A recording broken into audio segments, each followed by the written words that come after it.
I was arrested by former actress Lizzy Anjorin, a colleague in the industry. Tori blogger ni Lizzy Nobody, my fellow blogger.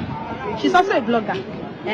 I was arrested by my fellow blogger Lizzy Anjorin.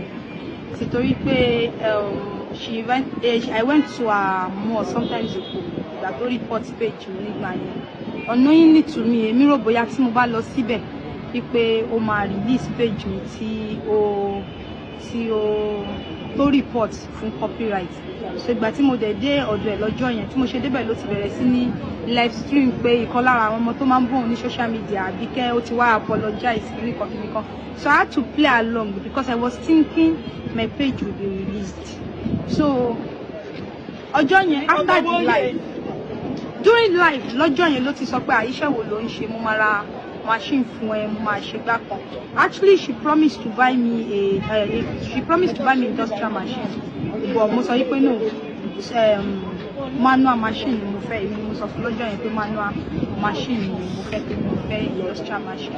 So ìgbà tó wá off camera, ọmọ ẹ̀ Abike PA Abike wá sọ fún pé kó gba fóònù lọ́wọ́ mi pé mo máa record gbogbo nǹkan tí mo bá tó bá ń sọ pé spy ni. So that day they seized my phone lọ́jọ́ yẹn. Wọ́n kọ́kọ́ check ẹ̀ pé ṣé mi ò máa record everything. So ọjọ́ yẹn she now seized my phone.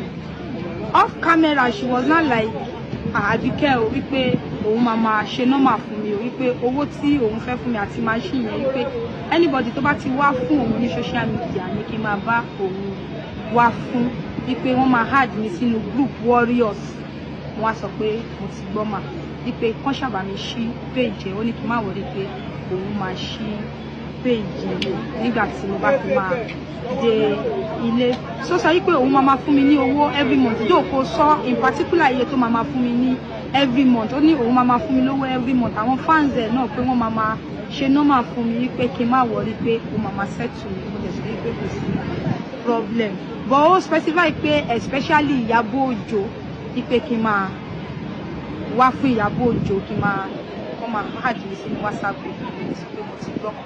But àtọjọ́ tí mo ti délé mi ò ever for once wá fún Ìyábọ̀ Òjó fún Lizzy rẹ̀.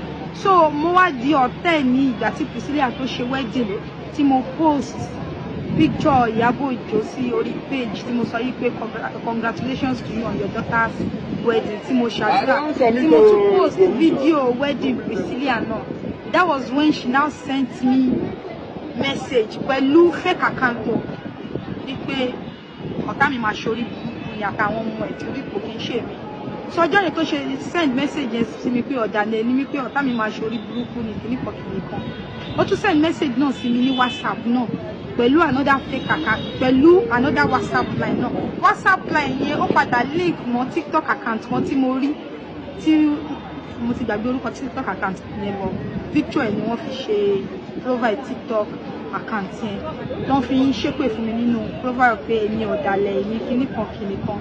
Mo dẹ̀ sọ pé mi ò lè máa gbọ́ ọmọ ọlọ́mọ ṣépè fún yín. So since then àtìgbà yẹn ni wàhálà yẹn ló ti bẹ̀rẹ̀ ní àárín àwa méjèèjì tí àwọn jagunjagun. Tó ìgbà tí mo délé nígbà yẹn tó sọ pé máa add mi sínú WhatsApp group yẹn, mo sọ pé mi ò fẹ́ WhatsApp group, pé mi ò join any WhatsApp group. So she promised me money pé tí mo bá ti ṣiṣẹ́ fún. So nísìnyí the main problem ni pé iṣẹ́ tó sọ pé kí n máa ṣe tí mi ò ṣe fún wọn, òun ló wá fa gbogbo wàhálà yẹn.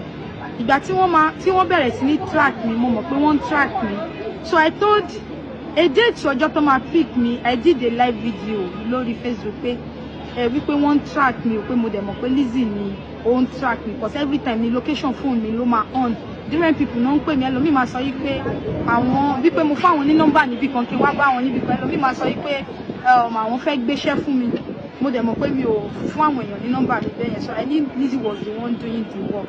So a date ọjọ́ tó máa pick me, mo ṣe live video sọ fáwọn èèyàn wípé someone is trying to track me kìnnìkan pé if the person want to arrest me, kán wá mú mi nílé lè fi ojú kòkòrò fi track me síta. But sometimes ago a lady on TikTok she contacted me pé kí make sure pé mi ò lo fairly useful no because Lizzy came to her house to arrest her parents. Lizzy came to her house to arrest her parents. Wípé òun jí phone. Wípé bọ̀ òun ò bóun nílé, mọ́mì òun àti dáàdì òun ni wọ́n gbé lọ sí police station. wípé ìgbà kan wá sọ pé láti wípé Lizzy Anjorin ni ó wá gbé wọn. So the lady was not like anybody tí mo bá mọ̀ tó bá ń lo used phone pé kí n sọ fún ẹni àtìgbà yẹn ni mo ti máa make sure pé new phone ló wà lọ́wọ́ mi. So the day the policemen came to my house to arrest me, what they told my neighbors ni wípé mo jí phone. Nǹkan tó ń sọ ní gbogbo àdúgbò mi nìyẹn fún neighbors mi náà wípé phone ni mo jí. So ìgbà tó ṣá gbé mi lọ, mo wà ní Ogun State ni wọ́n ti wá gbé mi. Wọ́n wá gbé mi láti zone 2. Wọ́n dẹ̀ wá pick mi ní Ogun State. Nǹkan tó sọ fún àwọn ará àdúgbò ni pé station Ogun State òun ni àwọn ń gbé mi lọ, not knowing pé zone 2 ni wọ́n ń gbé mi lọ. So ìgbà tí mo máa dé zone 2 kò tó bí 5 minutes tí wọ́n gbé mi wọ zone 2 òun ni former actress Lizzy Anjorin àti ọkọ ẹ̀ àtọmọ ọkọ ẹ̀ òun ni wọ́n wọlé. So àwọn ọlọ́pàá yẹn sọ pé kí n kọ statement tí mo kọ.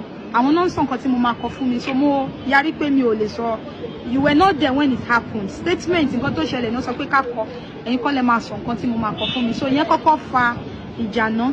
So ìgbà tí mo ṣàkọ statement tí mo ṣe fẹ́ kọ statement yẹn, former actress Lizzy Anjorin ó wá gbé etí sí ẹnu IPO yẹn. Mi mọ̀ nǹkan tó sọ fún IPO yẹn wá sọ fẹ́mi wípé ó sọ wípé èló ni òun rí lóṣù. Gbogbo ẹ̀yin olólùfẹ́ wa, a kí yín pé ẹ kú déédéé wò yìí. Ọ̀rọ̀ lẹ ti gbọ́ lẹ́nu Abike, ohun tí Lizzy fojú rẹ̀ rọ̀. Ǹjẹ́ ó dá lóhun tí Lizzy ṣe àbí kò dá? Ẹ jọ̀wọ́ ẹ subscribe, ẹ like, ẹ share, ẹ comment sórí YouTube channel wa ní Ridge Bailo. Títí ọjọ́ mìíràn, ọjọ́ ire o.